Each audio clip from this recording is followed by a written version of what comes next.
এই মুহূর্তে দরকার এই মুহূর্তে দরকার সেনাবাহিনী সরকার এই মুহূর্তে দরকার সেনাবাহিনী সরকার সেনাবাহিনী সরকার এই মুহূর্তে দরকার সেনাবাহিনী সরকার এই মুহূর্তে দরকার সেনাবাহিনী সরকার এই মুহূর্তে দরকার সেনাবাহিনী সরকার এই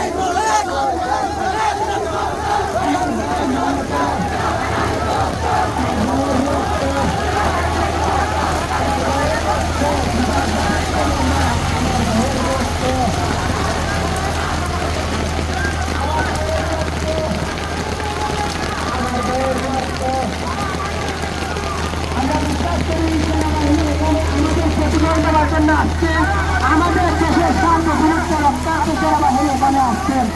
আমরা বিশ্বাস করি ওনারা আমাদেরকে পরিচয় দেবেন। আমরা আমাদের আন্দোলন অব্যাহত রাখবো, শান্তিপূর্ণ আন্দোলন আমরা অব্যাহত রাখবো। শান্তিপূর্ণ আন্দোলনে ঘটাবেন না।